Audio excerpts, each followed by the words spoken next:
안녕하세요, 락규입니다. 오늘은 제가 강제 집행을 진행을 했는데요. 이 부분에 대해서 이제 마지막 계고를 하고 왔습니다. 이 현장과 그리고 인도명령, 강제 집행 이 절차에 대해서 모든 걸 다 간단하게 알려드리도록 하겠습니다. 일단 우리가 강제 집행을 하려면요. 전자소송을 통해서 인도명령 신청서를 제출을 해야 돼요. 그러면 한 2주 정도 있다가 인도명령 결정이 나옵니다. 부동산을 원고에게 인도하라, 이런 내용이 나와 있습니다. 그럼에도 불구하고 이렇게 꿈쩍하지 않는 분들이 계시긴 합니다. 그래서 저는 이제 강제집행 신청서를 제출하러 법원을 방문을 했고, 그날 쓴 돈이 한 20여만 원 정도 썼던 것 같아요. 그래서 진행을 하고 나면 우편으로 최고장을 보냅니다. 그로부터 약 2주 뒤에는 이렇게 집행관님께서 연락을 주시더라고요. 그러면 일정을 잡고 같이 시간을 맞춰서 방문을 하는 겁니다. 그러면 제가 오늘 말씀드리려고 하는 이 내용은 바로 마지막 강제 집행하기 전에 계고를 하는 이 마지막 부분에 대해서 이야기를 드리려고 해요. 현재 상황은 지난 2월부터 7월까지 계속 협상을 진행을 했어요. 근데 정말 연락도 잘 받고, 그리고 방문을 했을 때 문도 잘 열어주시고요. 금방 나가겠다 이렇게 뭐 말씀도 해주시는데, 사실상 그게 한 달, 두 달 되다 보니까 결국에는 저도 강제 집행을 처음 진행하게 됐어요. 보통은 인도명령 선에서 끝나는 경우가 많았고, 인도명령을 하지 않아도 적당한 선에서 집을 비워줬는데, 오늘 이분 같은 경우는 협조를 해줄 것 같으면서 마치 희망 고문을 하면서 지금까지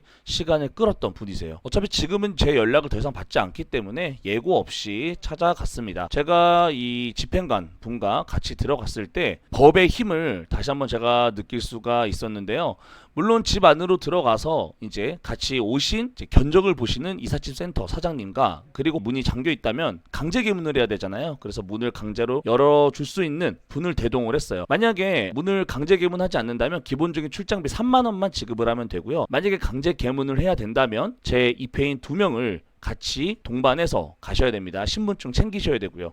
근데 이렇게 순순히 계고장을 받고 문을 열어주신다면 입회인 2명이 상관없고 그냥 저 혼자만 가도 되는데, 모르잖아요. 이렇게 문이 잠길 수도 있고 문을 안 열어줄 수도 있기 때문에 그런 거를 대비해서 제 지인 2명을 섭외를 해서 갈 수 있었고요. 이 견적 얼마가 나올지는 정확하게 안내를 받지 못했고요. 아마도 이제 최종적으로 집행을 하는 날 최종적인 금액을 알 수 있을 것 같습니다. 이 법원에서 나오신 집행관 분께서 중재를 해주시는 것 같아요. 최대한 빠른 시간 내로 집을 비워라, 더 이상 시간이 없다, 약속된 날짜까지 이루어지지 않는다면 그날에는 뭐 더 이상 이런 협의와 상관없이 진행하도록 하겠다라고 최후에 통보를 하고 나왔어요. 그래서 아마도 7월 말 정도 되면은 이 분이 나가주실 거라고 생각이 드는데, 지금까지 들어간 비용이 한 20여만 원 정도 되거든요. 그럼 그 선에서 끝나는데, 만약에 나가지 않고 끝까지 버티신다면 어쩔 수 없이 강제 집행을 진행을 하기 때문에, 그렇게 되면 최소한 뭐 한 200만 원 정도 이상의 비용이 들 것이라고 예상이 들어요. 보통 빠른 시간 내에 속전속결해야 되기 때문에 뭐 한 10명에서 20명 정도 되는 굉장히 많은 인원을 동원을 해서 이 임무를 집행을 해야 되기 때문에 비용이 그 정도 든다고 해요. 최종적으로 얼마가 나올지는 8월 초가 되면 알 수가 있을 것 같거든요. 최후로 통보를 하고 나서 중간에 나갈 기미가 안 보인다면 집행관님께서 조금 더 일정을 당겨주신다고 이야기하셨거든요. 그래서 현재 명도 대상자와 협의가 잘 안 된다면 집행관실로 연락을 해서 일정을 조금 더 앞당길 생각입니다. 물론 이분들도 속상한 일이 굉장히 많으시겠지만, 저 같은 경우도 한 5개월, 6개월을 희망 고문만 하고 계속 이자는 나가면서 60만 원 한 번 주셨거든요. 나머지 기간은 보상도 받지 못했습니다. 오히려 낙찰받고 한 달이나 두 달 뒤에 나가셨다면 제가 이사비도 드린다고 했는데, 그걸 모두 다 무시하고 지금까지 연락도 잘 안 받으시고 나중에는